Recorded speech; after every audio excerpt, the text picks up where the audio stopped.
Session में आगे बढ़ने वाले हैं और आज का हमें टॉपिक आप हमें गाइड करने वाले हैं test of significance and testing hypothesis.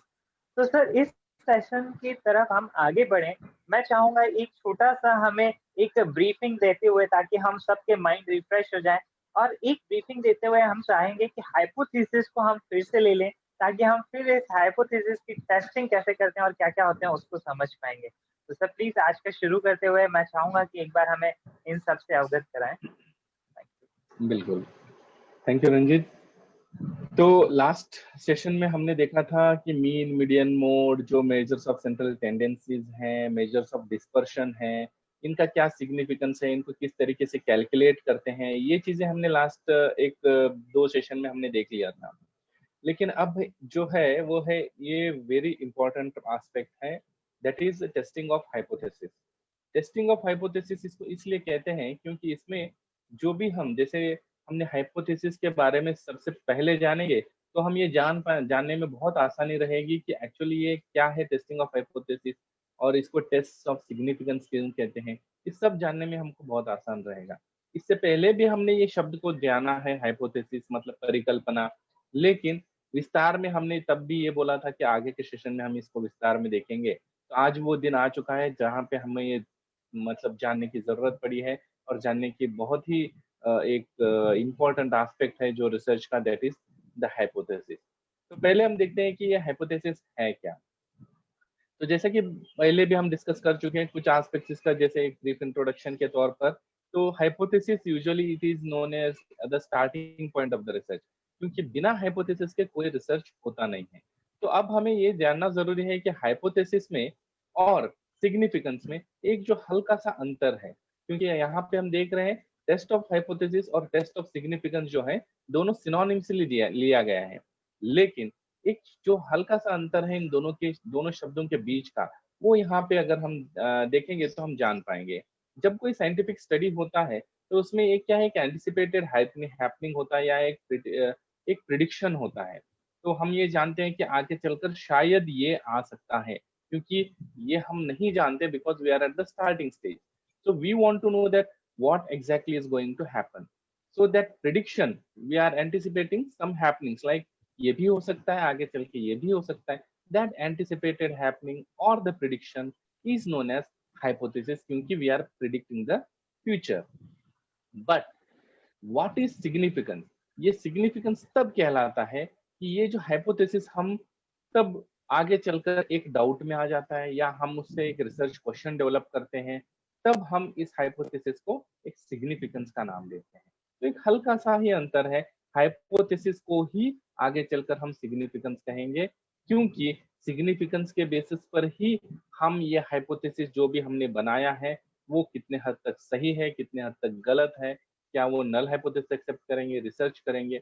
इस तरीके से आगे चलकर हमें जो रिसर्च क्वेश्चन डेवलप करेंगे तभी हम इसका सिग्निफिकेंस को टेस्ट कर पाएंगे कि कितने हद तक हमारा जो हाइपोथेसिस है वो सही है। हो सकता है पूरी तरह से गलत हो, या हो सकता है 50% सही हो सकता है 20% सही हो, या हो सकता है 80% सही हो। तो to what extent the hypothesis is true, that testing और that is known as test of significance.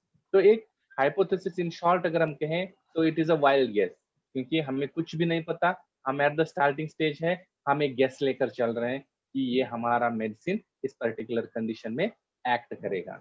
So that's why hypothesis is just a wild guess, but significance is a search for. मतलब ये जो hypothesis हमने ये जो wild गेसिंग किया है, इसके लिए हम सबूत ढूंढने की एक जो कोशिश करते हैं, और इस सबूत ढूंढने के एक जो पूरी श्रृंखला होती है, इसके दौरान हम ये पता कर पाते हैं कि ये कितने हद तक सही है जो हमने एक वाइल्ड गेस किया था। So that's why that is known as significance. तो ये हो गया एक ब्रीफ इंट्रोडक्शन रिगार्डिंग हाइपोथेसिस। अब टाइप्स भी हैं, जैसे नल हाइपोथेसिस और अल्टरनेट हाइपोथेसिस।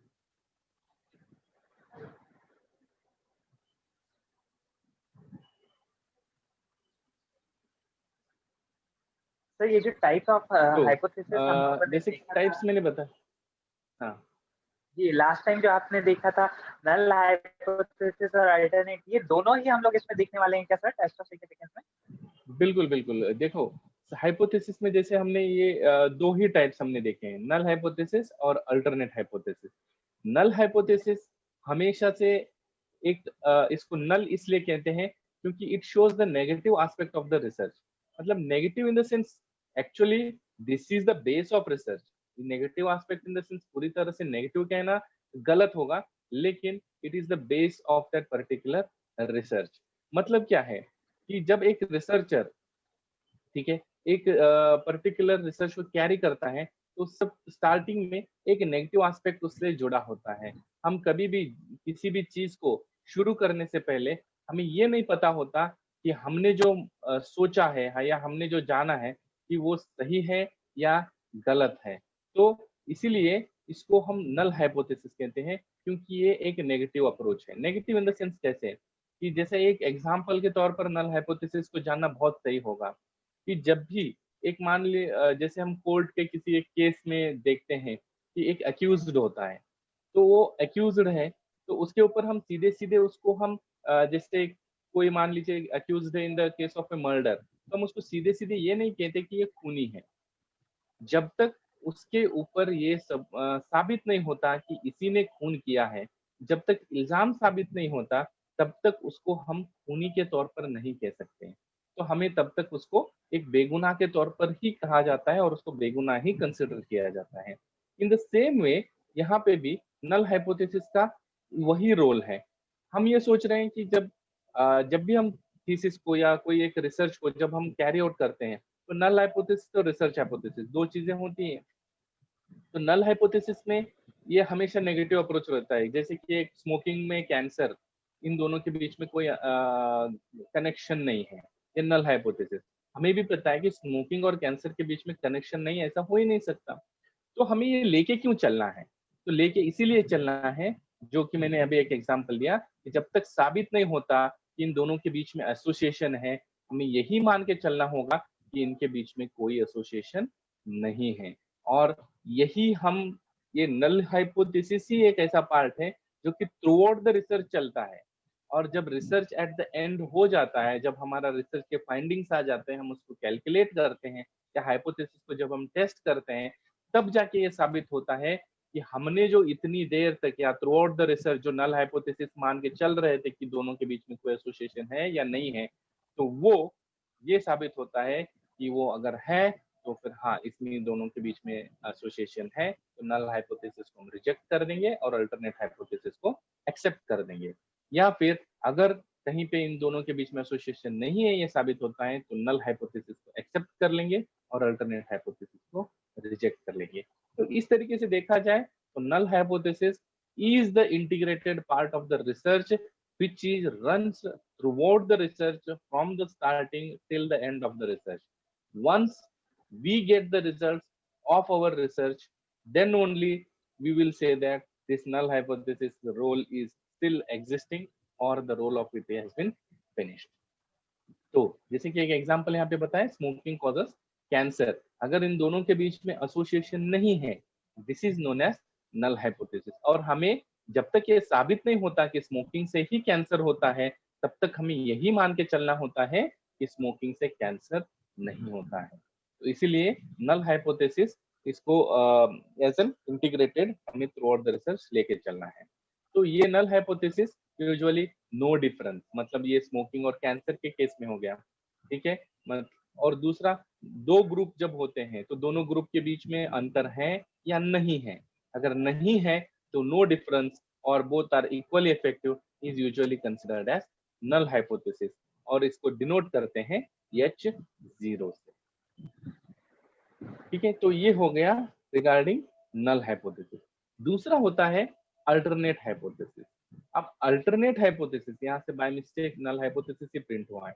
तो अल्टरनेट हाइपोथेसिस या रिसर्च हाइपोथेसिस वो होता है जहां पे रिसर्चर उन दोनों के बीच में, या जैसे कि स्मोकिंग और कैंसर की ही हम बात करें, तो उन दोनों के बीच में, है ना, जो इंटेंडेड है उसको, तो उस फाइंडिंग्स को वो फाइंड आउट कर जाता है। ये यूजुअली जो रिसर्च हाइपोथेसिस है ना, इसका रोल आता है at the end of the research, when we get the result, हमें पूरे रिजल्ट्स मिलते हैं और तब जाके हमें पता चलता है कि द अल्टरनेट। लेकिन हमें ये मानना शुरुआत में ही है। ये hypothesis it is a starting point. तो हमें शुरू में ही दोनों चीजें मान के चलनी है, स्मोकिंग कॉजेस कैंसर और no association of smoking and cancer. तो जब हम इन दोनों चीजों को साथ में लेके चलते हैं तो eight the end of the finding, जब हमने हाइपोथेसिस टेस्टिंग करते हैं, so we have to accept one thing and reject the another. So that's why this is the positive aspect of the research, that is alternate hypothesis or research hypothesis. So there is an association between the smoking and the cancer. This is known as alternate hypothesis or the research hypothesis. अब इसमें क्या होता है, alternate hypothesis indicates the difference या inequality. जैसे कि अगर दो ग्रुप की बात करें, एक ग्रुप को हमने लिया त्रिभुवन किरकिरस और एक ग्रुप को दिया पैरासिटामोल, तो अब हम दोनों ग्रुप के बीच में अगर हम कंपैरिजन कर रहे हैं तो यहाँ पे क्या होगा कि both the groups are equally effective is null hypothesis, both the groups are not equally effective that is alternate hypothesis. तो ये हो गया hypothesis. But not equally effective अगर आता है तो to which extent which group is better, that is significance. तो इसीलिए मैंने बताया जो wild guess is known as hypothesis and search for the proof is known as significance. तो alternate hypothesis is usually denoted with the letter H1। तो ये है basically the types of hypothesis. Okay, यानी सर जो अभी हम लोग देख रहे थे कि लास्ट टाइम हम लोग पहले स्टार्टिंग्स में मेडिकल रिसर्च पढ़ रहे थे, रिसर्च का अपना उद्देश्य तय करते हुए अपन ने एक रास्ता बनाया जिसे हम लोगों ने हाइपोथेसिस के रूप में जाना था, यानी एक संभवतः रास्ता। और इस हाइपोथेसिस में हो भी सकता है, नहीं भी हो सकता है, इस तरीके से नल एंड अल्टरनेट हाइपोथेसिस मान के हम चले थे। आज उसी को ही हम लोगों ने रिवाइज किया। अब सर ये हाइपोथेसिस हमने पहले बनाई थी, इस बीच जो आपने सारे स्टेप्स बताए थे, मतलब हमने पूरी रिसर्च कर लिया और स्टैट भी लगा लिया। अब ये जो हमारी हाइपोथेसिस है ये सिग्निफिकेंट है कि नहीं है, इसके स्टेप्स क्या-क्या होने चाहिए सर हमारे? बिल्कुल। तो स्टेप्स ऑफ जो सिग्निफिकेंस है या हाइपोथेसिस है, इससे पहले एक छोटा सा बात और ऐड यहाँ पे मैं करना चाहूंगा, वो है एरर्स ऑफ हाइपोथेसिस। जैसे कि कुछ एरर्स भी है जो अभी मैंने हाइपोथेसिस बताया ना, इसमें दो एरर होते हैं, ठीक है। ये एस्पेक्ट एक छोटा सा ये एस्पेक्ट है लेकिन वेरी इंपॉर्टेंट एस्पेक्ट है। तो इनको समझने के लिए कि हाइपोथेसिस में किस तरह के एरर्स होते हैं, इनको समझने के लिए दो एग्जांपल्स यहाँ पे लिए हुए हैं। तो अगर ये दो एग्जांपल अगर हम समझेंगे तब इन दोनों एरर्स को हमें समझने में बहुत आसानी होगा। जैसा हम जानते हैं कि weight of the driver and chances of accident. तो क्या लगता है कि वेट ऑफ द ड्राइवर क्या एक्सीडेंट के लिए चांसेस है? जितना वेट ज्यादा होगा उतने ज्यादा एक्सीडेंट होंगे, ऐसा कोई लगता है रंजीत कि जितना ड्राइवर का वेट ज्यादा है और एक्सीडेंट ज्यादा होगा?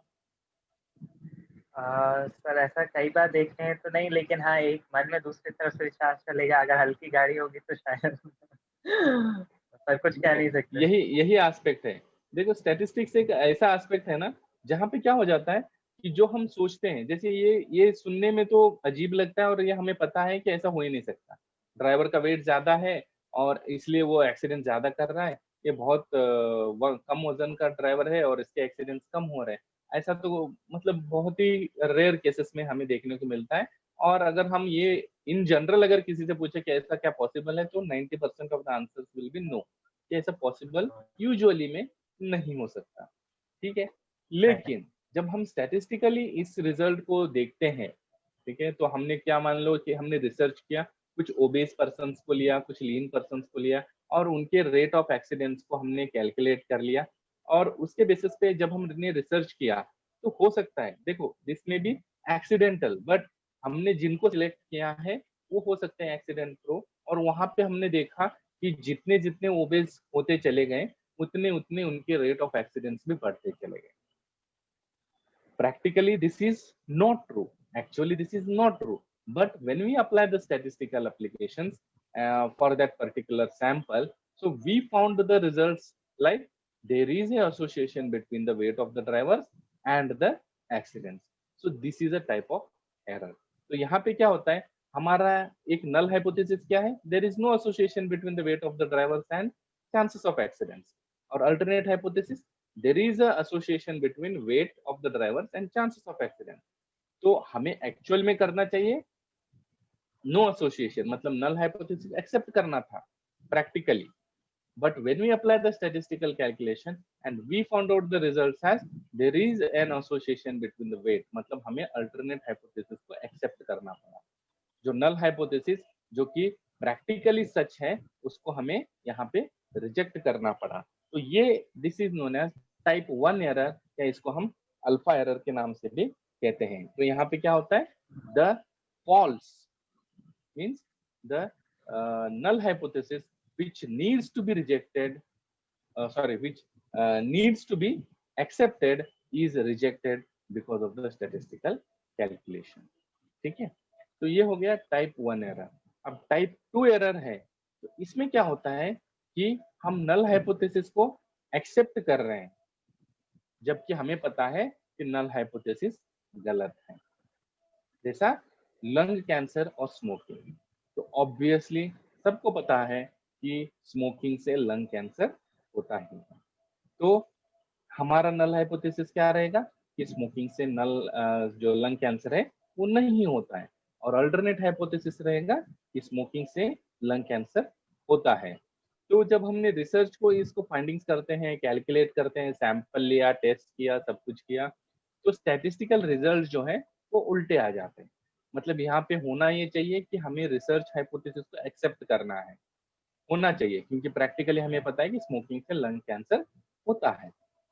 बट अगेन यहाँ पे हम क्या करते हैं कि हम एक छोटे सैंपल पे ट्रायल कर रहे हैं. तो हमने जब सैंपल पे ट्राई किया और हमने जब स्टैटिस्टिकल एप्लीकेशन किया और जब अप्लाई किया, और हमारा जो फाइंडिंग्स निकले वो ये निकले कि स्मोकिंग में और लंग कैंसर में कोई एसोसिएशन नहीं है. जहाँ पे हमें नल हाइपोथेसिस को जो कि गलत है उसको हमें रिजेक्ट करना था, लेकिन मजबूरन स्टैटिस्टिकल कैलकुलेशन के बेसिस पर हमें नल हाइपोथेसिस को एक्सेप्ट करना पड़ रहा है जो कि गलत है. So this is known as type 2 error. तो टाइप 1 एरर में हम नल हाइपोथेसिस को रिजेक्ट कर रहे हैं जबकि वो सही है, और टाइप 2 एरर में नल हाइपोथेसिस को हम एक्सेप्ट कर रहे हैं जबकि वो गलत है.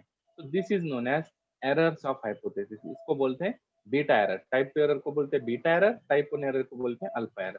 तो ये दो एरर हमें हमेशा ध्यान में रखना है, क्योंकि ये प्रैक्टिकली बहुत बार हम देखते हैं. जब हम रिसर्च करते हैं ना, हम प्रैक्टिकली बहुत बार देखते हैं. हमें पता है ये मेडिसिन काम करना ही चाहिए और पता चला वो मेडिसिन काम ही नहीं कर रहा. तो ये हो सकता है कि हमारे हाइपोथेसिस एरर का एक हिस्सा भी है.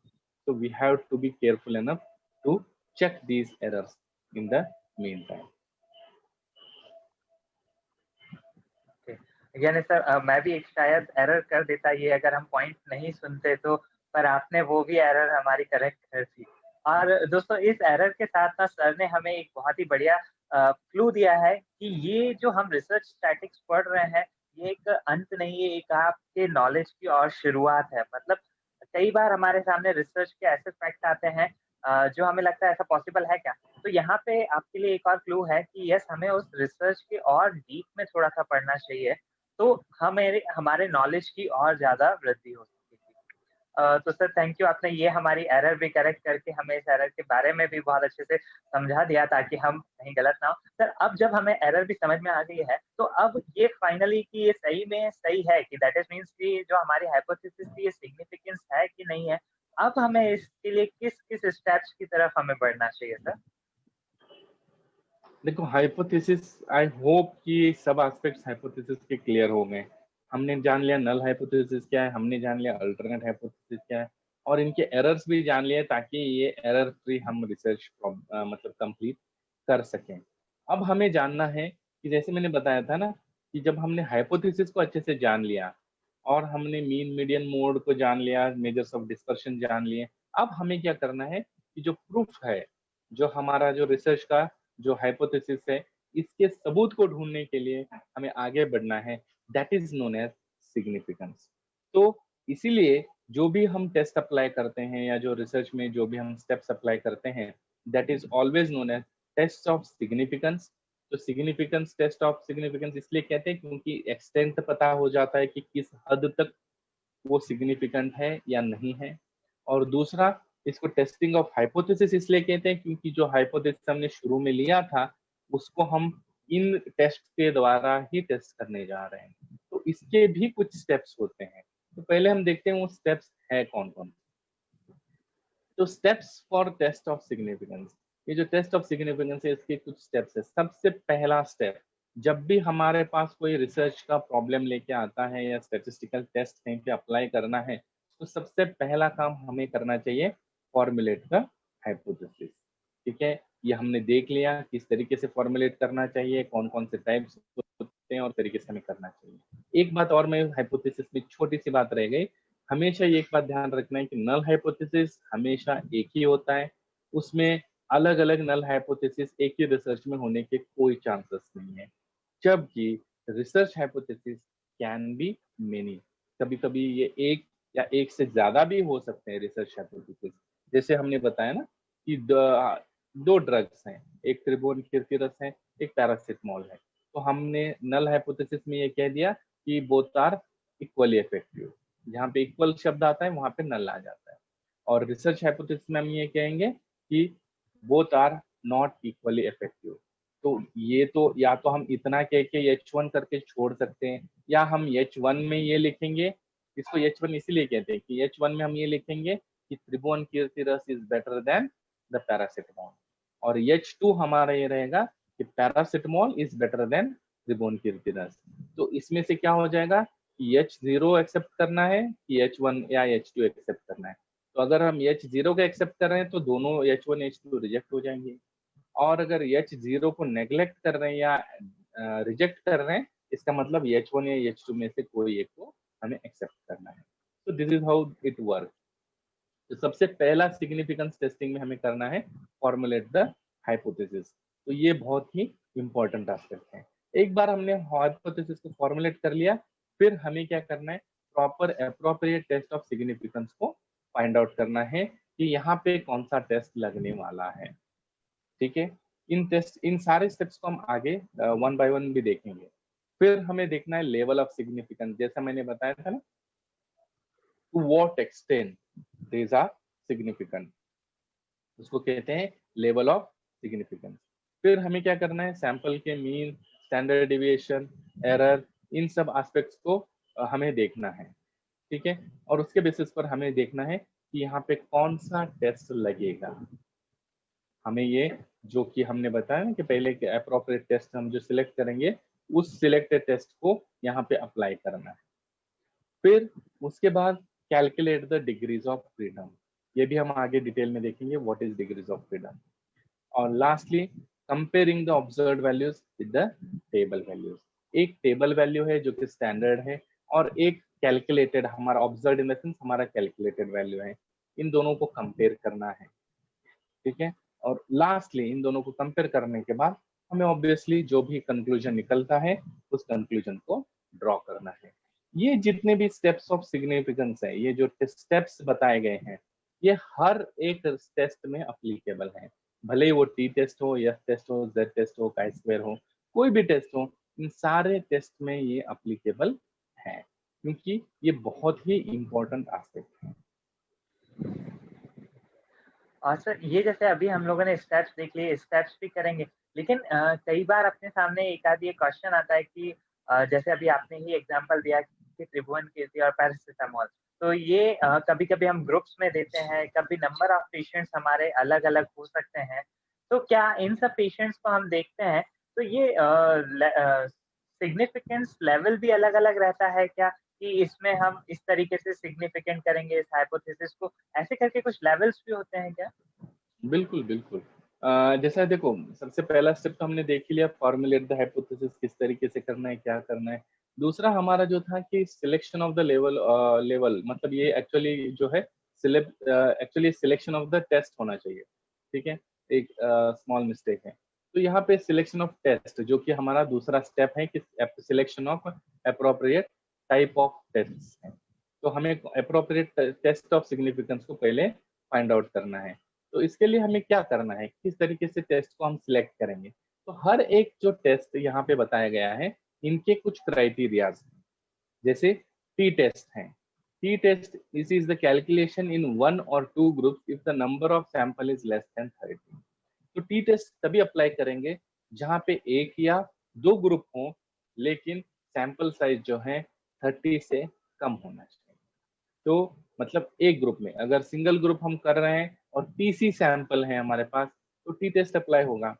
और कभी कभी अगर हम दो ग्रुप के बीच में भी कंपेयर कर रहे हैं, तब भी अगर हर ग्रुप में 30 सैंपल से ज्यादा नहीं होना चाहिए, तो 30 या 30 से कम है तो टी टेस्ट को अप्लाई करेंगे। सेकेंड जो है वो है जेड टेस्ट, जो वो हम अप्लाई करेंगे कब, जब सैंपल साइज जो है 30 से ज्यादा हो। ग्रुप एक या दो ही होने चाहिए, लेकिन सैंपल साइज अगर 30 से ज्यादा है तो तब हम जेड टेस्ट को अप्लाई करेंगे।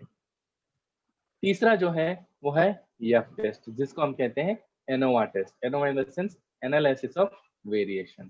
तो इसमें क्या है कि हम calculation in more than 2 groups and irrespective of sample size, sample size 30 हो, 10 हो या 100 हो, सैंपल साइज से कोई फर्क नहीं पड़ता कि कितने सैंपल साइज हैं, बट अगर ग्रुप्स 2 से ज्यादा है तब हमें एफ टेस्ट अप्लाई करना ही पड़ेगा। And lastly chi square test.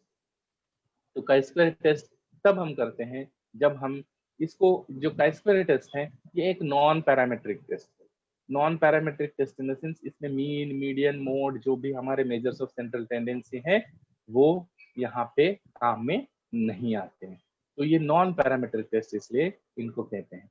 तो यहाँ पे क्या करते हैं, एक हमारा ऑब्जर्व वैल्यू होता है और एक एक्सपेक्टेड वैल्यू होता है, तो ये नॉन पैरामेट्रिक टेस्ट है। तो इस तरीके से हमें देखना है कि कौन सा टेस्ट कहाँ पे अप्लीकेबल होता है, और उसके बेसिस पर हमें in selection of the test, heading थोड़ा सा गलत हो गया, selection of the test of significance, ये हमें इस तरीके से सिलेक्ट करना है।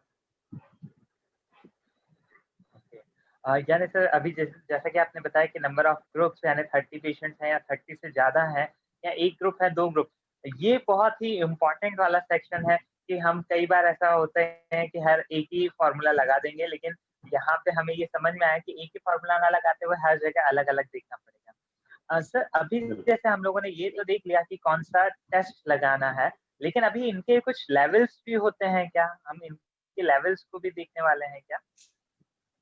बिल्कुल बिल्कुल। जैसे selection of the level of significance की अगर हम बात करें, जैसे हमने देखा था कि अप्रोप्रिएट टेस्ट तो हमने लगा लिया कि हमें कौन सा टेस्ट लगाना है, फिर हमें देखना है कि लेवल ऑफ सिग्निफिकेंस कौन सा लगना है।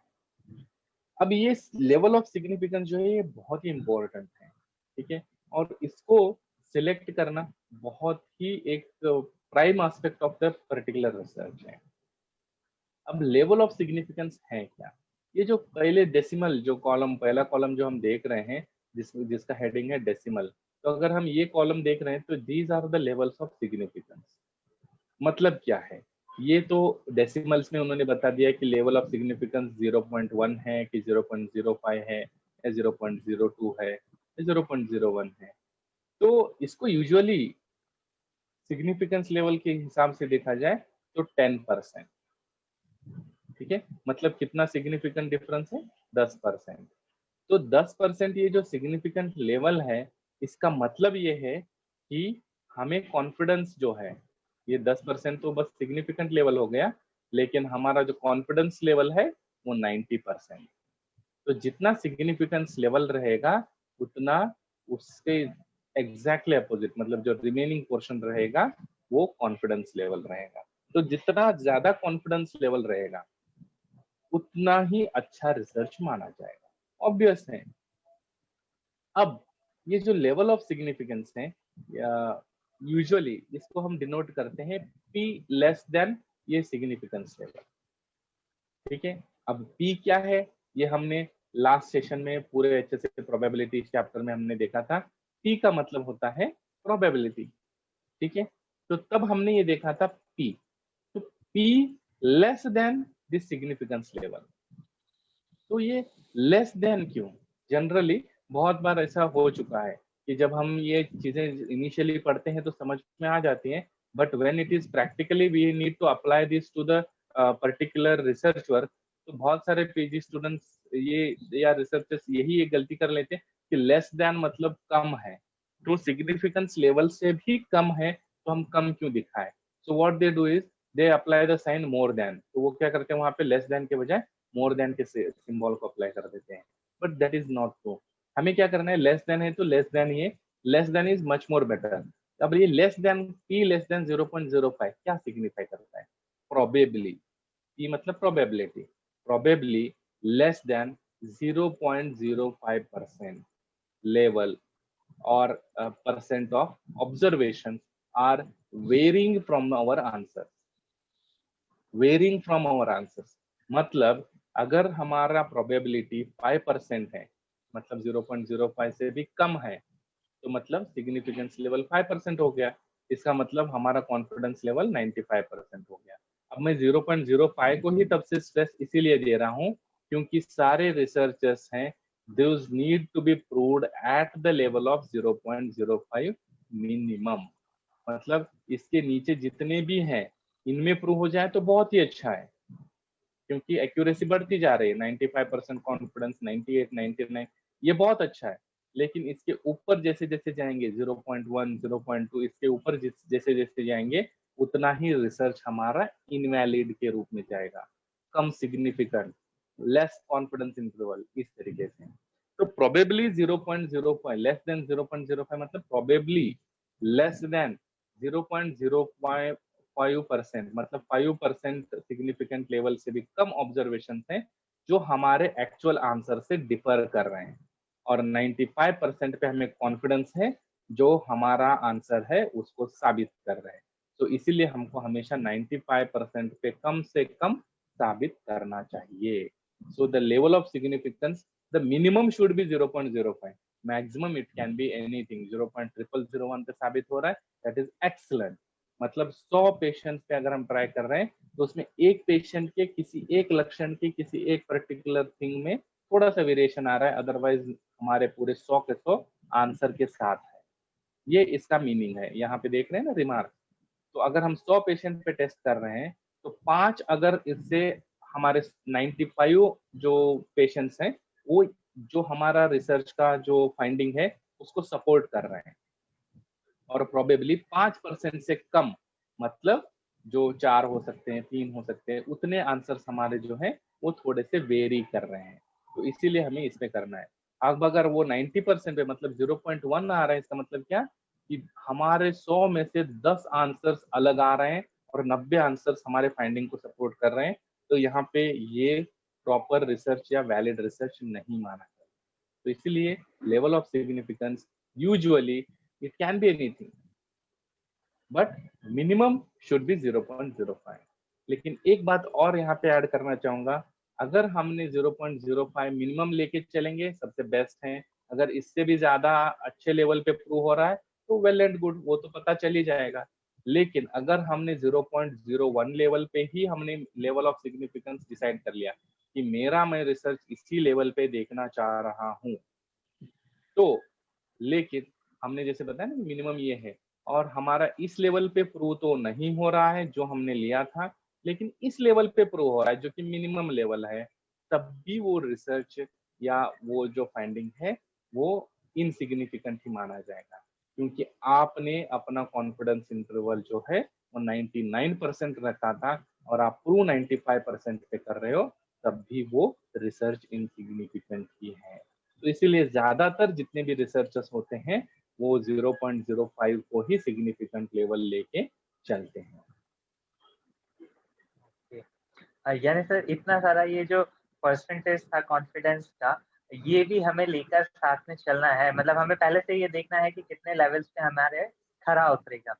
लेकिन बिल्कुल। दोस्तों अभी आपको परेशान होने की जरूरत नहीं है। सर ने जो अभी हमें ये बताया, हो सकता है आपको लगता हो कि ये कैसे होता होगा।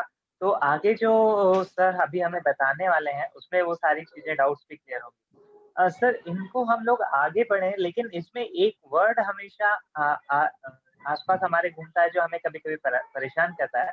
दैट इज़ एक डिग्री ऑफ फ्रीडम करके कुछ वर्ड आता है। तो सर ये डिग्री ऑफ फ्रीडम करके क्या है इस स्टैटिक्स में, और इससे हमें क्या समझना है? बिल्कुल। देखो ये सारे एस्पेक्ट्स अगर हम समझ लेंगे ना तो टेस्ट और टेस्ट के फॉर्मूला लगा के कैलकुलेशन करना 2 मिनट की बात है। तो इसीलिए ये सारे टर्म्स पहले या स्टेप्स पहले समझना बहुत जरूरी है। तो ये बहुत अच्छा था कि डिग्री ऑफ फ्रीडम की बात थी। तो डिग्री ऑफ फ्रीडम तो एक फ्रीडम है, फ्रीडम इन द सेंस वो फ्री टू चूज है। तो ये फ्री टू चूज का मतलब क्या है?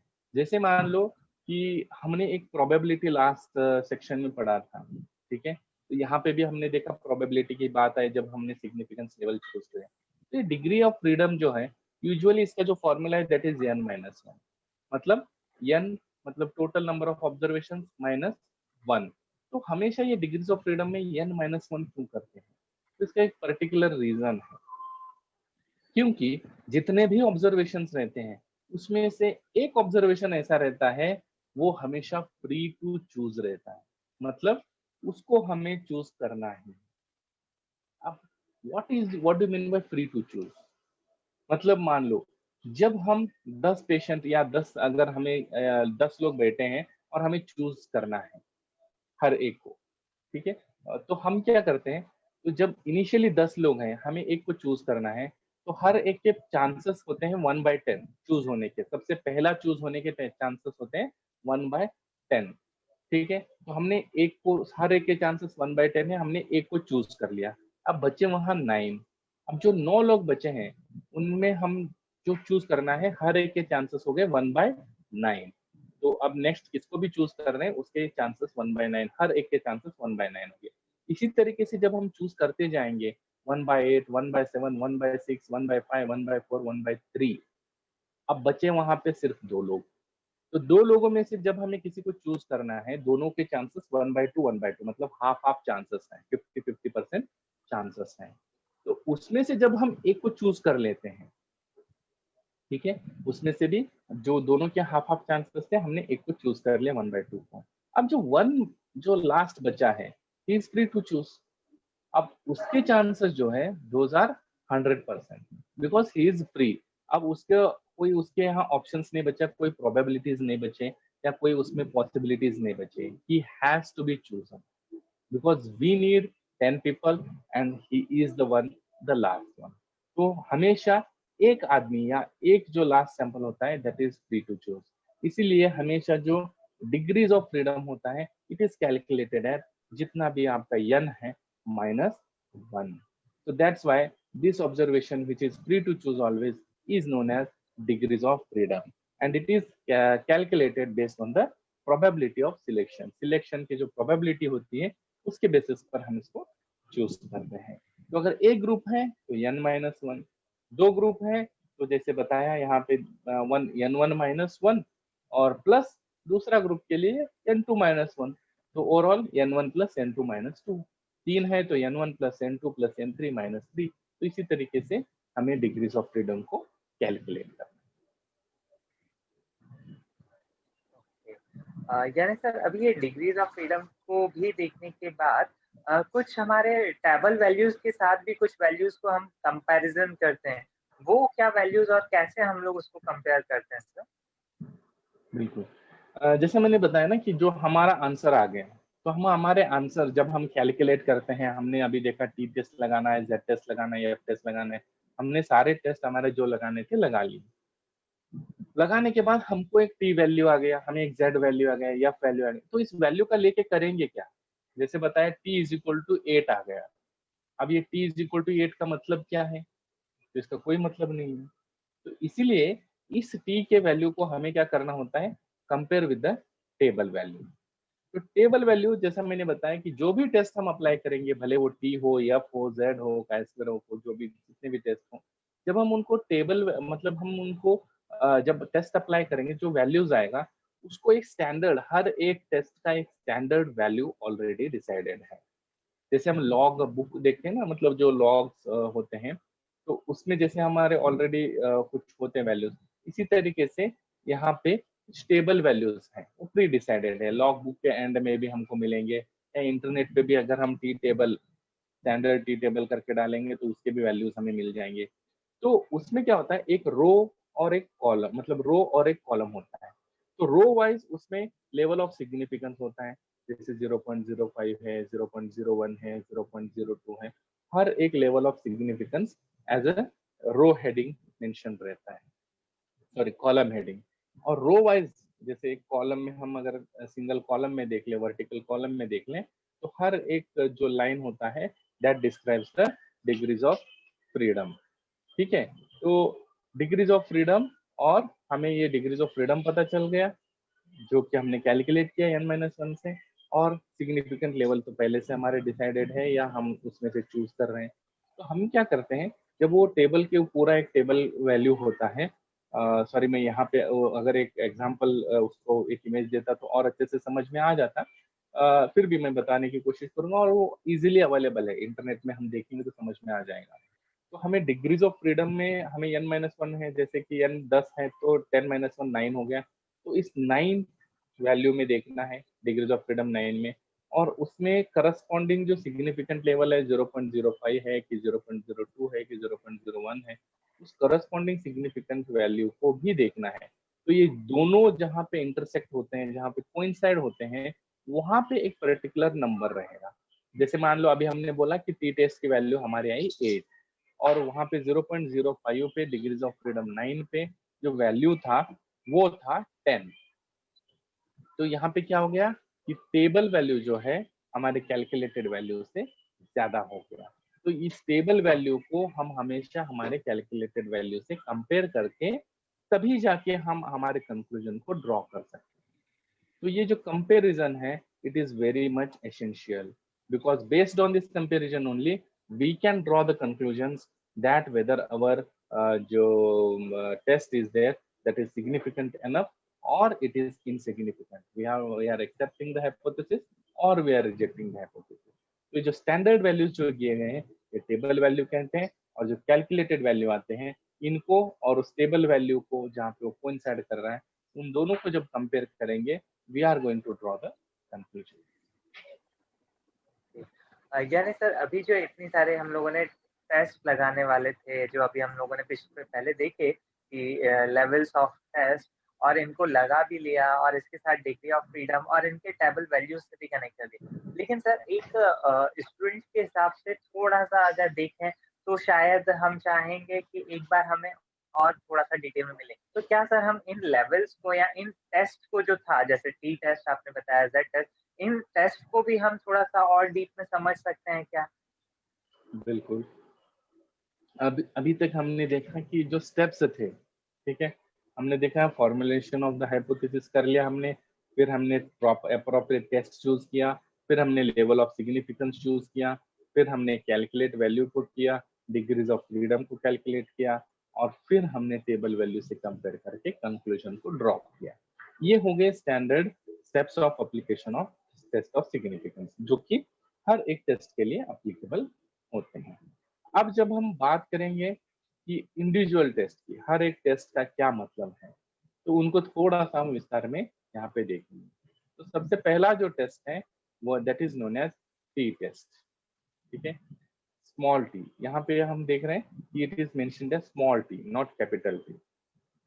इट इज वेरी एसेंशियल, कभी भी इसको कैपिटलाइज करके नहीं लिखते, इसको हमेशा हम स्मॉल में लिखते हैं। तो this is known as t test. So what is exactly t-test? And it is also known as students t-test. इसको हम क्या बोलते हैं? Students t-test. क्यों इसको ऐसा बोलते हैं? It is based on the standard distribution, and when the sample size is less or small, it does not follow the normal distribution. ठीक है, मतलब जब भी सैंपल साइज 30 या 30 से कम होता है और वो नॉर्मल डिस्ट्रीब्यूशन को प्रॉपरली फॉलो नहीं कर रहा है, तब हमें टी टेस्ट को अप्लाई करना चाहिए। अब इसको टी टेस्ट क्यों बोलते हैं? क्योंकि इसका जो आविष्कार जो था, मतलब जो इन्वेंटर थे, उनका नाम था W.S. गॉसेट। ठीक है, तो गॉसेट में इनका जो सरनेम है उसका जो लास्ट लेटर है गॉसेट में वो डबल टी है। तो उसमें से उन्होंने सोचा कि इसी इसके नाम पर एक इस टेस्ट का नाम रख दिया जाए टी टेस्ट करके। और इसको इन्होंने स्टूडेंट्स टी टेस्ट इसलिए कहा क्योंकि ये जिस कंपनी में काम करते थे उनकी यहाँ पे पॉलिसी थी कि आप अपने नाम से कोई भी पब्लिकेशन या रिसर्च को पब्लिश नहीं कर सकते। तो इसलिए उन्होंने ये जो टेस्ट का नाम है, उन्होंने ये स्टूडेंट्स के लिए उन्होंने जो डेवलप किया था, तो बेस्ड ऑन दैट उन्होंने ये सोचा कि इसका नाम जो है मेरे नाम के बजाय हम स्टूडेंट्स के नाम से रख दिया जाए, इसलिए इस टेस्ट को आज भी हम स्टूडेंट्स टी टेस्ट कहते हैं। और ये एक ऐसा टेस्ट है जो कि बहुत इजी टू कैलकुलेट है and easy to understand also, and very much essential for the sample size which is less than 30, because most of the researchers which are carrying out at the level of postgraduate level, अभी थोड़ा सा इसका standard को बढ़ा दिया है और sample size को ज्यादा करने का एक ये हो गया है, लेकिन फिर भी अभी तक ऐसा चल रहा था कि sample size should be minimum eight the level of 30, तो कम से कम 30 सैंपल साइज होना जरूरी है। तो ये जो 30 सैंपल साइज के लिए सबसे अप्रोप्रिएट टेस्ट अभी तक जो था दैट इज टी टेस्ट। तो इसीलिए t test one of the very much essential part of the all the test of significance. Sir ये जो अभी हम लोगों ने टी टेस्ट देखा या स्टूडेंट टेस्ट के नाम से भी हम जानते हैं, इसकी एप्लीकेबिलिटी और कहाँ-कहाँ होती है? और एक शायद इसमें पेयर अनपेयर करके भी कुछ देखने को मिलता है, तो इसके क्या कुछ टाइप्स भी हमें देखने को मिलते हैं सर? बिल्कुल, इसके है ना कुछ एप्लीकेशंस हैं, जैसे मैंने बताया था कि सैंपल रैंडमली सिलेक्टेड होना चाहिए, ये हम जानते भी हैं, और क्वांटिटेटिव होना चाहिए बिकॉज न्यूमेरिकल वैल्यूज होंगे तभी हम इसको कैलकुलेट कर सकते हैं, और डिस्ट्रीब्यूशन सिमेट्रिकल होना चाहिए नॉर्मल डिस्ट्रीब्यूशन के बेसिस पर। और अगर आगे हम देखें कि इसमें सैंपल साइज हमेशा 30 या 30 से कम होना चाहिए, ठीक है, और ये बहुत जरूरी है। अगर 30 से कम है तभी हम इसको अप्लाई कर सकते हैं। और इसमें बेसिकली दो टाइप्स हैं, तो यहाँ पे वो एक्चुअली डिस्प्ले नहीं हो रहा है, तो बेसिकली दो टाइप्स हैं। एक होता है अनपेयर्ड टी टेस्ट और दूसरा होता है पेयर्ड टी टेस्ट, और ये दोनों ही बहुत जरूरी है aspect of the t test है। तो एप्लीकेशन तो बहुत सिंपल है, बेसिकली हम इतना ज्यादा एप्लीकेशन क्राइटेरिया होने के बावजूद हम सिर्फ दो चीजों को यहाँ पे देखते हैं। एक कि ये जो सैंपल है वो क्वांटिटेटिव है और रैंडमली सिलेक्टेड है या नहीं, ये पहला एस्पेक्ट हम देखते हैं। और दूसरा एस्पेक्ट हम जो देखते हैं वो ये है कि सैंपल साइज जो है वो 30 है या नहीं है। 30 या 30 से कम है तो हम आंख बंद करके टी टेस्ट का उपयोग कर सकते हैं। तो ये जैसे अभी हम लोगों ने टी टेस्ट देखा, ये टी टेस्ट के साथ-साथ वो जो अनपेयर्ड टी टेस्ट का आपने बताया, उसको भी हम देख सकते हैं क्या? या उसको देखने के साथ कुछ एग्ज़ाम्पल्स भी हम लेके समझेंगे तो और बेहतर रहेगा? बिल्कुल।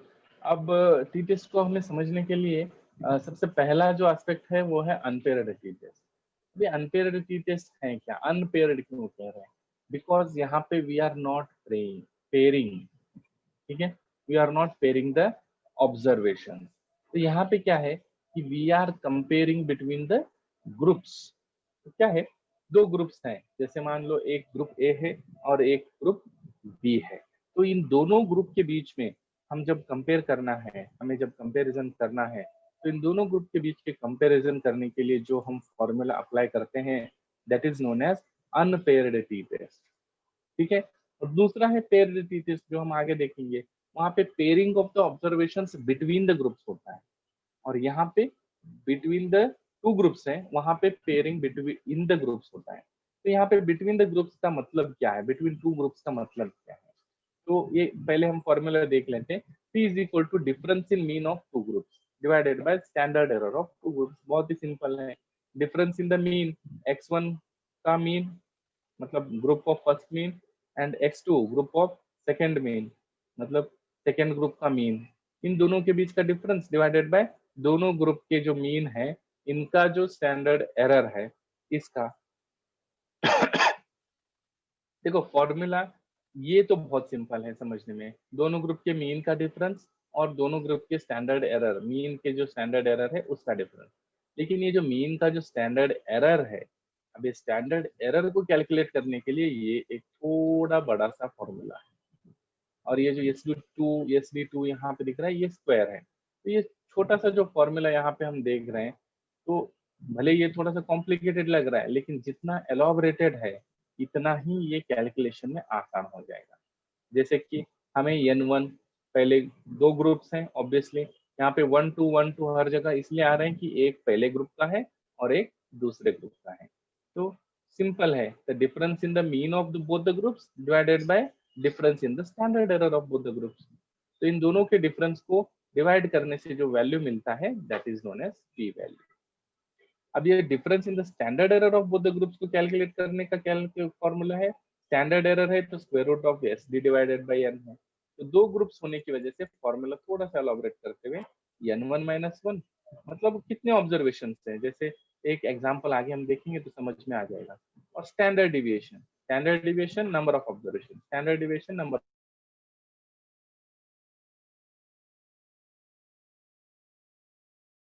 Of observation. तो बहुत ही सिंपल सा फॉर्मूला है, तो आसानी से कैलकुलेट कर लेंगे।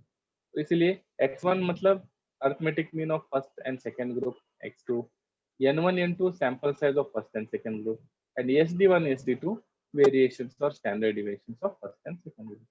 तो इस तरीके से बहुत ही सिंपल फॉर्मूला है। देखो एलॉबरेटेड, अब एक कॉम्पैक्ट फॉर्मूला, अगर यही फॉर्मूला टोटली अगर हम एज इट इज बता दे कि ये फॉर्मूला है, ये इतना बड़ा फॉर्मूला यहाँ रख दे, तो ऐसा लगेगा कि अच्छा बहुत ही कॉम्प्लिकेटेड है। लेकिन देखो सिंपल सा फॉर्मूला है, x1 n1 sd, तीन चीजें हैं इसमें, हमें बस इनको याद रखना है, and it is very simple and very easy to calculate the value for unpaired t test. इसको अगर हम आगे चल के देखें कि एक एग्जाम्पल के तौर पर कि किस तरीके से हम इसको एक एग्जाम्पल के तौर पर बता सकते हैं। देखो एक एग्जाम्पल यहाँ पे है कि बर्थ वेट एक हाई सोशियो इकोनॉमिकल ग्रुप है, एक लो सोशियो इकोनॉमिकल ग्रुप है। दो ग्रुप्स बता दिए, एक group A group B. Group A high socio economical, group B low. Sample size 15 है, इसमें है 10। मीन है इसका 2.92 बर्थ वेट का और इसमें 2.26। स्टैंडर्ड डिविएशन है 0.27 और इसमें 0.22। तो हमें सारी चीजें यहाँ पे क्लियर है। हमें क्या करना है, इन वैल्यूज को सीधा पुट अप करो and very easily calculate it. So when we calculate this particular thing, जब हमें इसको कैलकुलेट करना होता है तो again we have to follow all the steps जो अभी तक मैंने स्टेप्स बताए थे, steps of calculating the test of significance, सारे स्टेप्स को फॉलो करना है। पहले हाइपोथेसिस पोस्टुलेट कर लो कि दोनों ग्रुप में कोई डिफरेंस नहीं है, हाई और लो सोशियो इकोनॉमिक ग्रुप में। और दूसरा नल हाइपोथेसिस, रिसर्च हाइपोथेसिस रहेगा कि दोनों ग्रुप में अंतर है। फिर level of test of significance, obviously दो ग्रुप हैं, 30 सैंपल से कम है तो ऑब्वियसली टी टेस्ट लगेगा। फिर तीसरा selection of level of significance, मैंने बताया था जैसे मिनिमम ही हम सिलेक्ट करेंगे तो p लेस देन 0.05 ही सिलेक्ट करना है। जब हम इसको कैलकुलेट करेंगे उस फॉर्मूला में डालकर, तो हमें देखो इस फॉर्मूला में हमारे इस फॉर्मूला से रिलेटेड मीन हमको पता है, दोनों ग्रुप के मीन यहाँ पे दिए गए हैं, ठीक है। इस फॉर्मूला में क्या चाहिए, n1 चाहिए, हमें n1 और n2 भी पता है। फिर स्टैंडर्ड डिविएशन चाहिए इस फॉर्मूला में, तो n1 sd1 भी पता है और sd2 भी पता है। तो इस फॉर्मूला में जितनी भी चीजें चाहिए थी सारे वैल्यूज हमारे आ चुके हैं। Just put those values in and calculate it and we will get the results, and when we will get the results those are the value calculated p value जो है तो कैलकुलेशन के बाद आएगा 6.6, ठीक है। थोड़ा सा डिटेल्ड कैलकुलेशन है, वो हम आसानी से कर पाएंगे। तो जब हम इस कैलकुलेशन को करके इस वैल्यू को जब हम फाइंड आउट करेंगे तो अगेन डिग्रीज ऑफ फ्रीडम की बात आती है। जैसे मैंने पहले भी कहा था कि जब दो ग्रुप की बात आती है तो n1 प्लस n2 माइनस 2 है, तो 15 प्लस पहले ग्रुप में 15 लोग थे, दूसरे ग्रुप में 10 हैं, तो टोटली कैलकुलेशन के बाद वो जो है 15 प्लस 10 माइनस 2 23 आ जाएगा। अब इस 23 डिग्रीज ऑफ फ्रीडम, तो जो मैंने टेबल बताया था उस टेबल में हमें क्या करना है, 23 में रो पे जाना है और लेवल ऑफ सिग्निफिकेंस 0.05 पे देखना है। तो हम जब लेवल ऑफ सिग्निफिकेंस 0.05 पे देखेंगे तो 2.057 वैल्यू है, 0.02 पे देखा तो 2.5 है। तो हमने सारे लेवल पे देख लिया और मैक्सिमम 0.001 था उसमें भी देख लिया तो 3.77। तो ये हमारे टेबल वैल्यूज हैं eight the level of degrees of freedom 23 and significance level ये सारे। तो इसमें सब में देखा तो जो हमारा वैल्यू है वो टेबल वैल्यू से बहुत ज्यादा है। टेबल वैल्यू सबसे ज्यादा जो है वो 3.7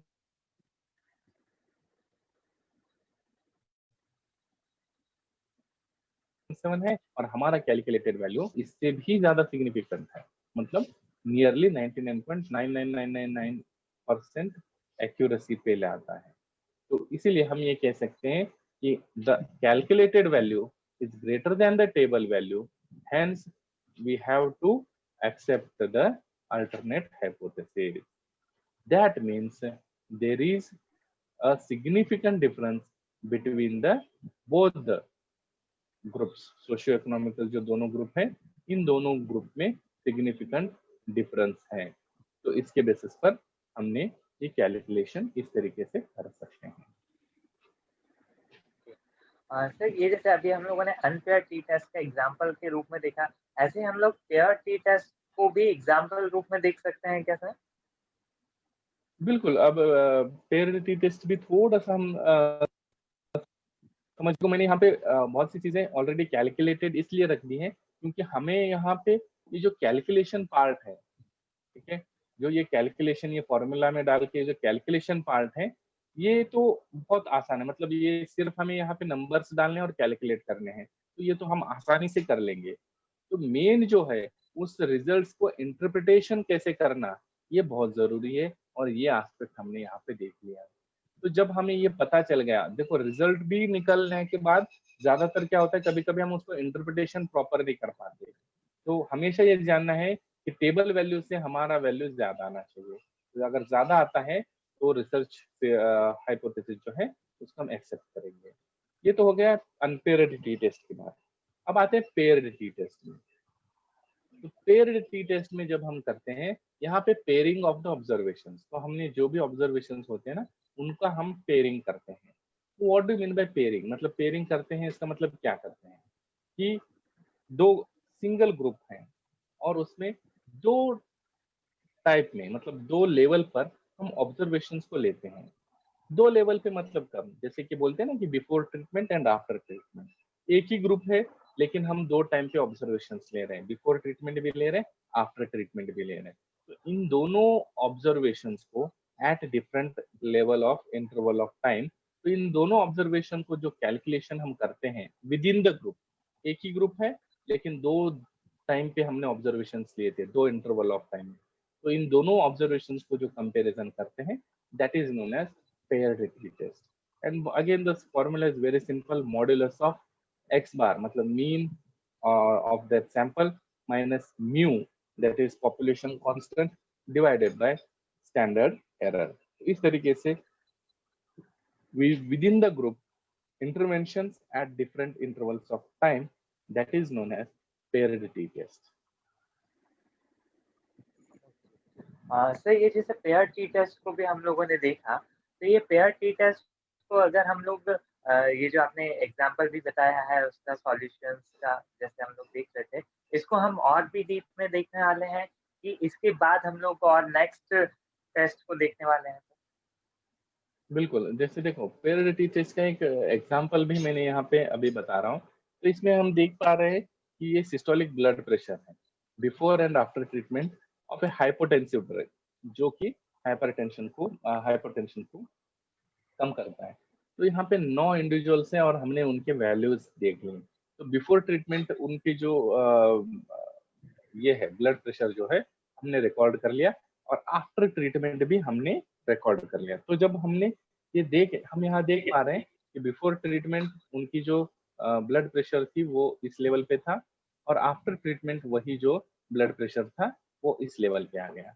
तो there is a difference before treatment and after treatment.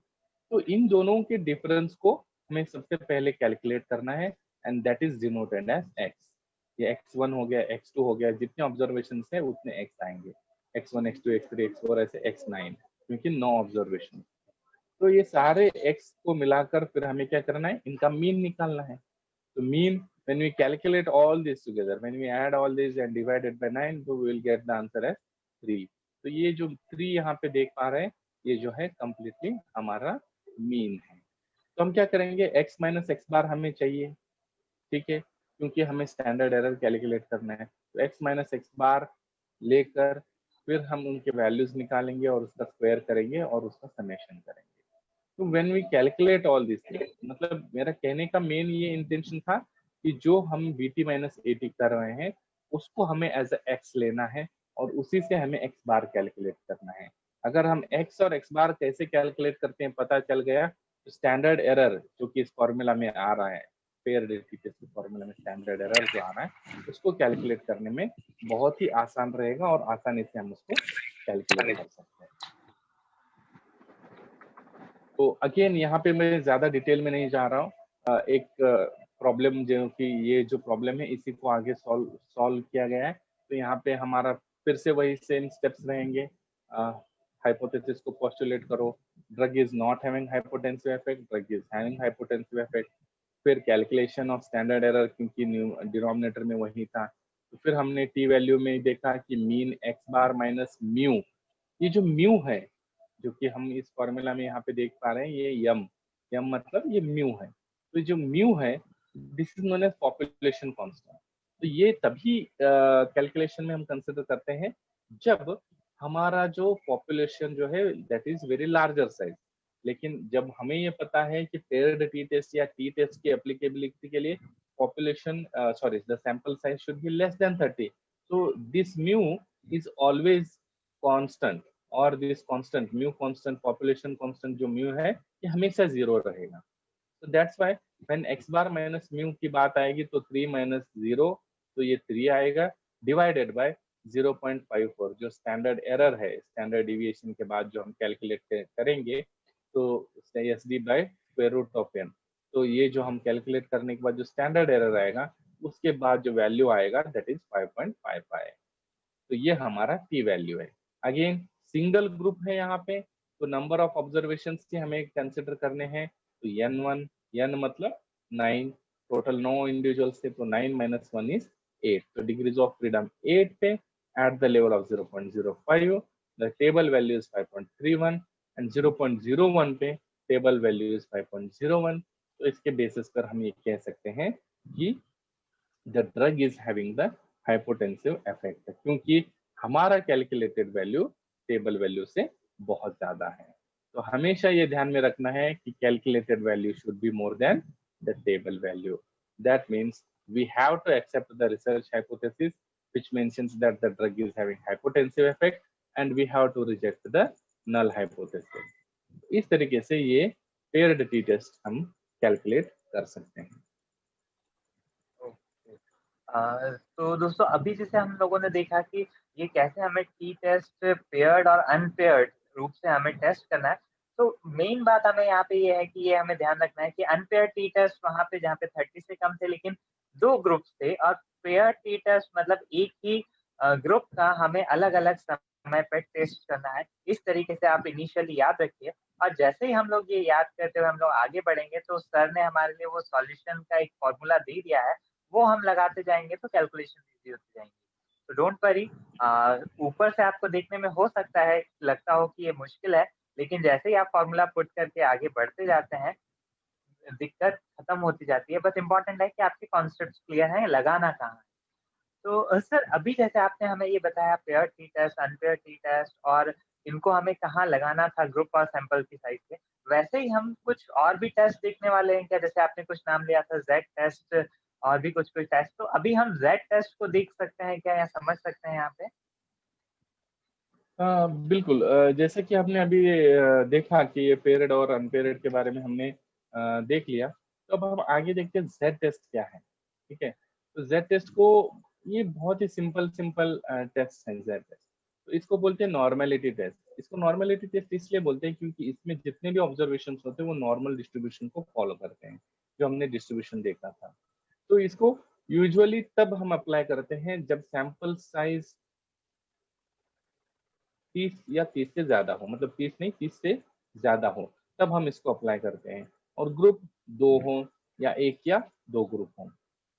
ठीक है, तो ये बहुत ही सिंपल टेस्ट है। तो इसमें भी again the formula is very simple, observe difference divided by the standard difference, standard error. तो observe difference between the mean, मतलब एक एक्स बार एक पॉपुलेशन मीन है और एक सैंपल मीन है। दैट इज एक्स बार एक बड़ा एक्स है पॉपुलेशन मीन और small X is sample mean, divided by standard error again S E by square root.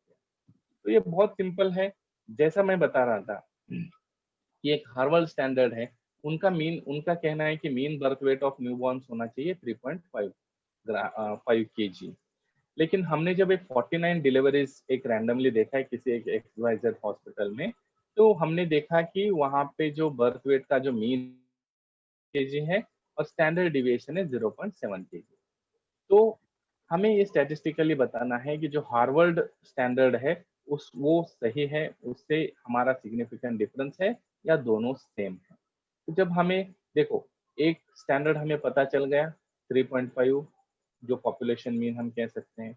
दूसरा जो सैंपल मीन है जो हमने देखा, हमने जो ऑब्जर्व किया दैट इज 2.5, ये भी पता चल गया। स्टैंडर्ड डिविएशन हमको पता चल गया एंड टोटल एन नंबर हमने कितने देखे 49 deliveries that is more than 30. So simply we put these values in and we will get the value as 10. अब अगेन जैसे मैंने बताया था कि पी टेबल जैसा होता है वैसे ही एक जेड टेबल होता है, उसमें भी डिग्रीज ऑफ फ्रीडम होते हैं। सॉरी, उसमें डिग्रीज ऑफ फ्रीडम नहीं होते। इसमें क्या होता है कि जो हम ये जो कैलकुलेटेड वैल्यू होते हैं जेड टेबल में, जो हमारा कैलकुलेटेड वैल्यू है, तो ये वैल्यू को हम वहां पे देखेंगे eight the level of significance. ठीक है, जैसे यहाँ पे कैलकुलेटेड वैल्यू 10 है, इसमें एक चांसेस, एक यहाँ पे पॉसिबिलिटीज हैं हमेशा कि इसमें कभी कभार नेगेटिव वैल्यूज भी आने के चांसेस हो सकते हैं। ठीक है, तो जब नेगेटिव वैल्यूज आएंगे, ठीक है, तो तब हमें उसमें जेड टेबल में नेगेटिव भी दिए गए हैं, मतलब -1, -2, -0.01 ऐसे भी दिए गए। तो हमें क्या करना है, जो आंसर आ रहा है इस आंसर को eight the level of significance हमें देखना है और उसको कंपेयर करना है टेबल से। तो हमने जब कंपेयर किया एट द लेवल ऑफ 0.05, तो हमारा जो आंसर था वो 3 था। तो जो कि इस तो अगेन हमारा जो कैलकुलेटेड वैल्यू है वो जो टेबल के वैल्यू से बहुत ज्यादा है। कैलकुलेटेड वैल्यू 10 है और टेबल वैल्यू 3 है। तो जो कैलकुलेटेड वैल्यू अगर टेबल वैल्यू से ज्यादा है तो again there is a significant difference. तो इसका मतलब ये हो गया कि जो हार्वर्ड स्टैंडर्ड से भी और जो हमने यहाँ पे किसी हॉस्पिटल में देखा था, इन दोनों में बहुत ज्यादा सिग्निफिकेंट डिफरेंस है। तो ये सिंगल सैंपल का हो गया। और यही 2 सैंपल के लिए फॉर्मूला अगेन यहाँ पे दिया गया है। दोनों के मीन यहाँ पे दिए गए हैं, दोनों का स्टैंडर्ड डिविएशन दिया गया है, यहाँ पे मीन है और ये एन भी दिया गया है। तो सिंपली इस फॉर्मूला के तहत हम इन वैल्यूज को जब पुटअप करेंगे तो again we will get to know that whether there is a significant difference between the two tests is there or not. तो वेरी इजी फॉर्मूलाज हमें याद रखना है। इन फॉर्मूलाज को याद रखने के अलावा इन टेस्ट को समझने का कोई दूसरा तरीका नहीं है। So we have to remember this formulas and its meaning. यानी सर जब हम लोग देख रहे थे कि 30 से कम सैंपल साइज है तब हम टी टेस्ट की तरफ बढ़ रहे थे और 30 से ज्यादा है तो हम जेड टेस्ट की तरफ बढ़ रहे हैं। ओके, सर अभी ये जेड टेस्ट के बाद एक एफ टेस्ट करके एक और था, उसकी क्या विशेषता है या उसमें हमें क्या और अलग रूप से देखने को मिलता है सर? देखो, एएफ टेस्ट बहुत ही ज्यादा इंपॉर्टेंट है जब 2 से ज्यादा ग्रुप होते हैं, लेकिन इसमें एक ही एस्पेक्ट है कि इसको मैन्युअली कैलकुलेशन करना पॉसिबल नहीं है। इसीलिए मैं यहाँ पे एफ टेस्ट को कैलकुलेशन या एग्जाम्पल के तौर पर समझा नहीं पाऊंगा। तो मैं यहाँ पे उसको एग्जाम्पल नहीं दे रहा हूँ, because when we calculate it requires at least 10 to 15 pages to calculate the whole event. So that's why most of the times the CF test is calculated by using the computer or the statistical software or by using the Excel sheets. तो इसीलिए हम बस समझ लेते हैं कि F test है क्या, कहाँ पे अप्लाई करते हैं और क्यों एफ टेस्ट बोलते हैं वो समझ लेंगे। एफ टेस्ट या इसको हम एनोवा भी कहते हैं। एनोवा इसलिए क्योंकि an analysis, O means of, B A मतलब वेरिएंस। तो जो वेरिएंस होता है, जो एक डिस्पर्शन हम या वेरिएंस जो कहते हैं, उसके प्रॉपरली एनालिसिस करने का ये तरीका होता है। इसको जो सबसे पहले इन्वेंट किया था वो है R.A. फिशर करके एक स्टेटिस्टिशियन थे, उन्होंने इसको इन्वेंट किया था। ठीक है, तो ये कहाँ पे यूज करते हैं, जब 2 या 2 से ज्यादा ग्रुप हो, सैंपल साइज जितना भी हो, इट डजंट मैटर हियर। ठीक है, and it is used to test the significance within the groups and between the groups. क्योंकि जो हम यहाँ पे जैसे हम T test value, Z test value जो फाइंड आउट करते हैं, यहाँ पे जो हम फाइंड आउट करेंगे value that is known as F ratio.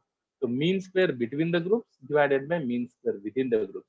ये फॉर्मूला अगर हम अप्लाई करेंगे सो दैट्स वाई, मतलब मैंने पहले भी कहा ये फॉर्मूला हमें याद रखना है, mean square between the groups divided by mean square within the group, इतना ही याद रखना है। इससे ज्यादा हम कैलकुलेशन अगर समझ पाए, जैसे मैंने बताया ना कि बहुत ही लेंथी कैलकुलेशन है, तो better for your test usually the examples instead of going for examples we need to understand it with the help of computing, with the help of the softwares or with the help of the excel sheet. That will be much more better than calculating here.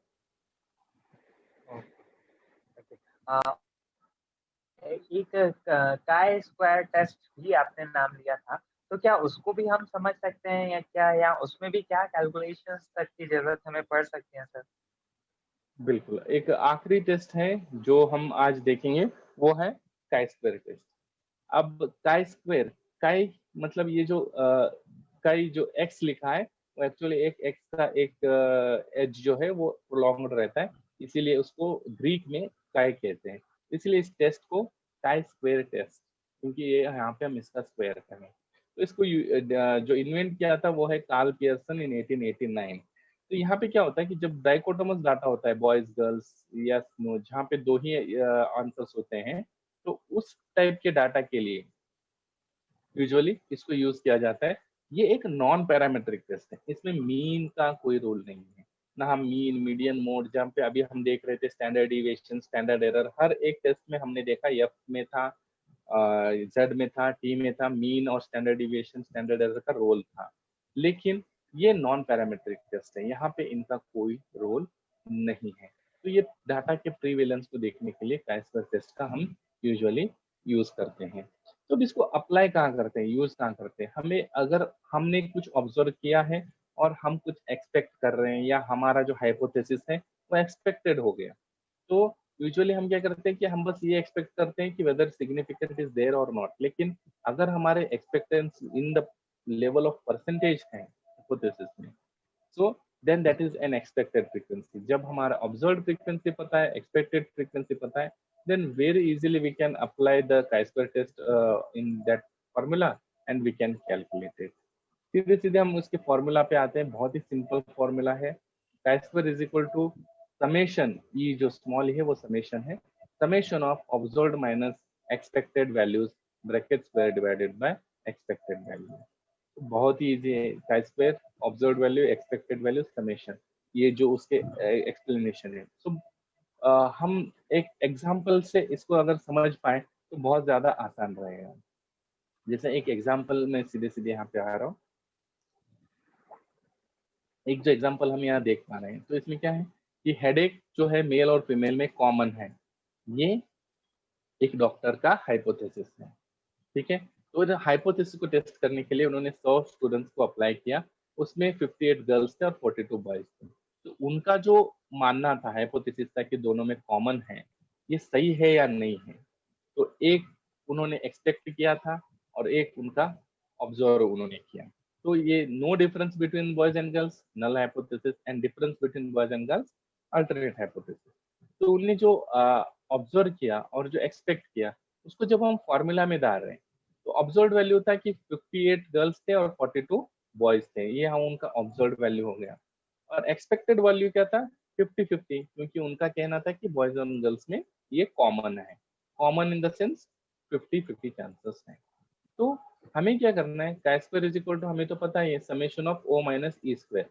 तो O के बजाय हम यहाँ पे क्या कर रहे हैं, summation of O B, O B मतलब बॉयज, तो observed boys minus expected boys divided by expected boys plus observed girls और एक्सपेक्टेड गर्ल्स वैल्यू। तो इस फॉर्मूला में जब हम इनके प्रॉपर वैल्यूज डाल रहे हैं 42, 50, 50, तो जब हम डालेंगे तो 8 square 128 divided by 50, that gives the value of chi square is equal to 2.56।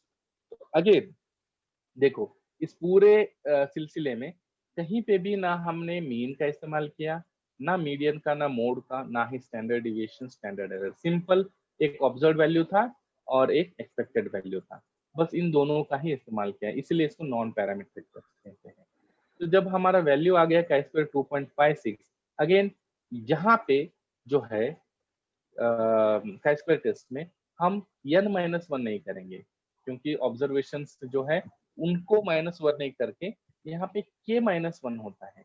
k-1 मतलब K is number of groups.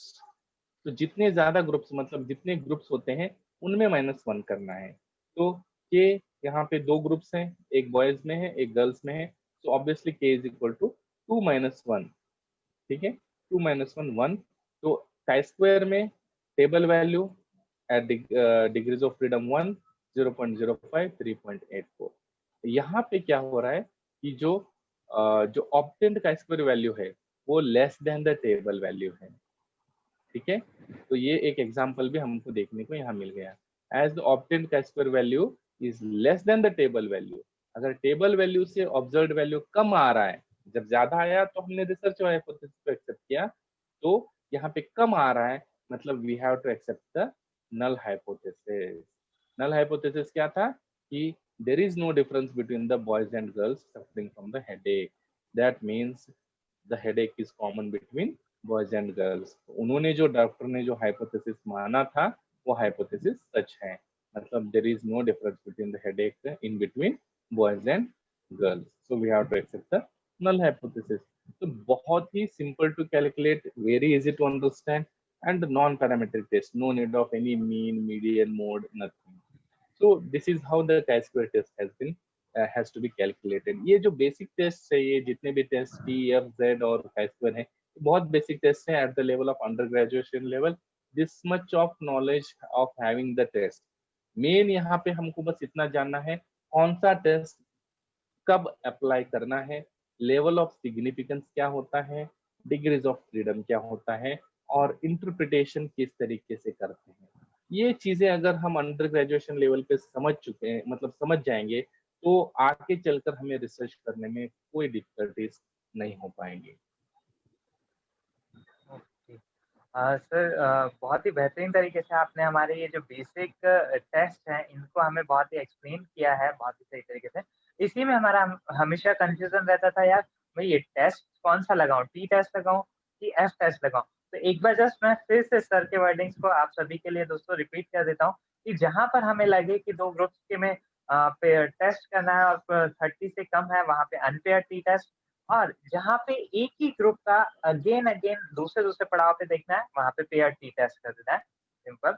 Okay, अभी जस्ट हम नेक्स्ट टेस्ट देखें तो नेक्स्ट टेस्ट था हमारा एफ टेस्ट। एफ टेस्ट मतलब क्या, जहाँ पे हमारे 2 ग्रुप से ज़्यादा पेशेंट 2 ग्रुप से ज़्यादा थे, वहाँ पे हमने एफ टेस्ट लगाया हुआ था। और एक टेस्ट हमने और देखा कि जेड टेस्ट। जेड टेस्ट मतलब जहाँ पे हमें 2 ग्रुप्स का कंपेयर करना था वहाँ पे, और एक इसी के साथ नॉन पैरामीट्रिक टेस्ट और देखा काई स्क्वायर। तो उम्मीद है जस्ट अभी जैसा कि सर ने कहा कि टेस्ट हम डिफरेंशिएट कर पाएँ वही हमारे लिए अभी बहुत बेहतर है। फिर इसके अलावा भी और कोई टेस्ट होते हैं क्या जो ये यूज़ होते हैं? मतलब कॉमनली हमने यही नाम सुने हुए हैं और यही हमने अभी देखे भी। क्या कुछ और भी टेस्ट रहते हैं जिनको इस स्टैटिक्स की दुनिया में यूज़ किया जाता है? बिल्कुल, अगर हम देखेंगे ना तो इसमें बहुत सारे टेस्ट हैं जो, लेकिन मैंने जैसे बताया कि अंडर ग्रेजुएशन लेवल पे this much test are enough for us to understand. इसके अलावा कुछ और भी स्टैटिस्टिकल एप्लीकेशन है, Fisher exact, McNemar, Wilcoxon signed rank, Mann Whitney test, Kruskal Wallis, post hoc Dunn test जिसको कहते हैं, और भी बहुत सारे टेस्ट हैं जो स्टैटिस्टिकल एप्लीकेशंस में काम में आते हैं, but those are necessary at the level of post graduation level and at very high end researchers, but not exactly meant for the basic undergraduation level. These much of tests are very much sufficient. Okay, यानी अभी तक sir जो हम लोगों ने समझा एक तरीके से पर्याप्त रूप में हम देख चुके हैं उसको।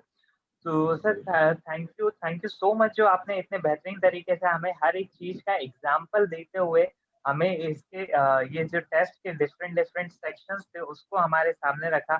एंड ऑफ कोर्स जो जो गुरु परंपरा से यहाँ ज्ञान का प्रवाह हुआ है अगेन आपकी तरफ से और हम सब लोग मिलकर हमारी तरफ से, क्योंकि एक ज्ञान का प्रवाह निरंतर बना हुआ है। Thanks to doctor Suhas Kumar Shetty sir. Sir इसी के साथ हम लोग अपने इस सेशन के एंडिंग की तरफ बढ़ते हुए मैं एक बार पुनः आपका धन्यवाद करता हूँ कि आपने हमें इतना बहुमूल्य समय दिया और इतने बेहतरीन तरीके से हमें ये सारी चीजें समझाई। आपके साथ साथ ये जो ग्रुप है वाव ऑर्गेनाइजेशन और अर्पण आयुर्वेदा फार्मेसी जिसने हमें ये प्लेटफॉर्म दिया है उसको भी थैंकफुल, उसके लिए भी हम लोग थैंकफुल हैं। तो सर क्या हम लोग इस सेशन को एंड की तरफ बढ़े? बिल्कुल बिल्कुल, और मैं भी once again I am very much thankful to doctor Subhash Kumar Shetty sir for his valuable guidance, and I am also thankful to the वाव ऑर्गेनाइजेशन और अर्पण आयुर्वेद दोनों को कि उन्होंने एक वैद्य मित्रम जूनियर जैसा एक प्लेटफॉर्म मुझे दिया, जिससे कि मैं अपना जो भी एक थोड़ा बहुत नॉलेज जो रिसर्च एंड स्टैटिस्टिक्स का था, जो कि एक अंडर ग्रेजुएशन लेवल के जो स्टूडेंट्स थे उनको इजीली कन्वे कर पाऊँ. So I'm very much thankful to the organizers for providing me this platform, and I'm always be grateful for them. And thank you very much for giving me the opportunity. Thank you, sir. Thank you so much. And once again, to thanks to all organizers and all dear students, all listeners, कि जिन्होंने ये ज्ञान के प्रवाह को निरंतर बनाए रखा है. So once again, thank you everyone, and over to Dr. Pratibha. Thank you once again, everyone. आज के इस सुंदर व्याख्यान के लिए, आज के इस ज्ञानवर्धक व्याख्यान के लिए मैं हमारे आज के विशेष वक्ता डॉक्टर प्रशांत टीमत सर का तहे दिल से शुक्रिया करती हूँ, बहुत बहुत धन्यवाद करती हूँ. Thank you so much sir for joining us today and sharing this priceless knowledge with us. आज शायद हम नहीं समझ पा रहे हैं इसकी, मतलब समझ तो रहे हैं लेकिन शायद हम उतनी वैल्यू नहीं समझ पा रहे, लेकिन आप जो हमें ये अमूल्य खजाना आप जो हमें दे रहे हैं, हमारे साथ छोड़े जा रहे हैं, इसकी वक्त के साथ हमें कीमत जरूर समझ आएगी. Thank you so much sir. साथ ही डॉक्टर रंजीत नारंग सर हमेशा आप सर का जिस तरह साथ निभाते हैं, हमारे दर्शकों की मदद करते हैं इस सेशन को और अच्छे से समझने में, हमारे साथ जुड़ने के लिए, इस मंच को अपना समय देने के लिए सर आपका भी बहुत बहुत शुक्रिया. वैद्य मित्रम परिवार आप दोनों का हमेशा आभारी रहेगा. Thank you so much. चलिए इस सत्र के बाद मैं आप सभी से कुछ एक बात कहना चाहती हूँ कि हमें पता ही है, हमने कल भी कुछ न्यूज सुनी है, तो उसी न्यूज से रिलेटेड मुझे कुछ बोलना था, तो मैंने सोचा कि ये मंच सबसे बेहतर जरिया है कि हम ये वैश्विक महामारी के समय में शायद हम शारीरिक रूप से इस बीमारी को लड़ने के लिए तैयार हो भी जाएं, या फिर हमारे अंदर वो क्षमता डेवलप हो भी जाए, लेकिन हमारे आसपास कई लोग ऐसे हैं, शायद हम में से भी कुछ लोग ऐसे हैं, हमारे चाहने वाले, जो मानसिक रूप से इस बीमारी से या फिर ये कहें कि अकेलेपन से आजकल की भागा दौड़ में उतने सशक्त नहीं है, उतने स्ट्रांग नहीं है. तो मुझे लगता है कि मेडिकल बैकग्राउंड से होने के नाते, एक वैद्य होने के नाते हमारा कर्तव्य बनता है कि हम इन लोगों के प्रति और संवेदनशील रहें और उन्हें पहचानें, अपने लोगों के प्रति उन्हें समय दें, उनसे से ज्यादा बातचीत करें. हमारे पेशेंट्स भी जो हमारे पास आते हैं, भले ही वो किसी और बीमारी के लिए आए, लेकिन हम इस बात को सुनिश्चित करें कि वो मानसिक रूप से स्वस्थ हो, और वो किसी भी अगर इस तरह की बीमारी से जूझ रहे हैं या कुछ भी उन्हें तकलीफ है, तो हम एक कदम बढ़ाकर हम किसी की जिंदगी बचा सकते हैं. हम वैसे भी बहुत जिंदगियां बचाते हैं, लेकिन आप देख रहे हैं कि किस तरह का माहौल है, तो मैंने सोचा क्यों ना अपने साथियों से, अपने दर्शकों से एक बार इस बात को भी साझा किया जाए. तो चलिए अब कल के सत्र की जानकारी मैं आप सभी को देती हूँ. कल का सत्र अपने आप में महत्वपूर्ण इसलिए बन जाता है क्योंकि हमारी इस वैद्य मित्रम परिवार की प्रिय सदस्य, हम सभी की चहेती, हमारी आदरणीय गुरु, हमारी मार्गदर्शक, इस वैद्य मित्रम श्रृंखला की coordinator doctor Babita Sharma ma'am कल फाइनली हमसे जुड़ने जा रही हैं.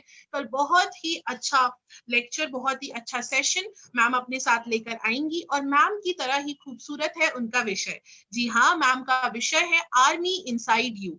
आप समझ ही गए होंगे, आज इस वैश्विक महामारी के काल में कोरोना से ज्यादा अगर हमने किसी और शब्द को सुना है तो वो है इम्यूनिटी. तो बहुत जरूरी है यह समझना कि हमारा इम्यून सिस्टम, हमारी इम्यूनिटी कैसे काम करती है, what is the physiology of our immune system.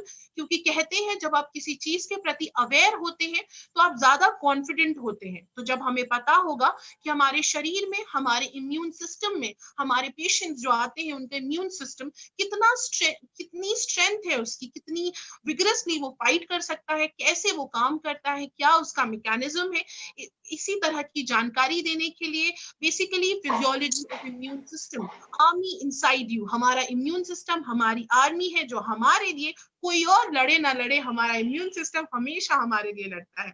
इसी खूबसूरत विषय को लेकर कल हमारे साथ भोपाल से डॉक्टर बबीता शर्मा मैम जुड़ने वाली हैं. तो कल आप सभी शाम को 6:30 बजे जरूर हमसे जुड़िएगा. तब तक के लिए स्वस्थ रहें, खुश रहें, अपने लोगों की देखभाल करें, उन्हें ज्यादा से ज्यादा खुश रखें, उनके साथ समय बिताएं। यही मेरी आप सभी से उम्मीद है, कामना है, गुजारिश है। भगवान धन्वंतरी की कृपा हमेशा आप पर बनी रहे। इसी कामना के साथ मैं डॉक्टर प्रतिभा पांडे आप सभी से विदा लेती हूँ। शुभ रात्रि, गुड नाइट।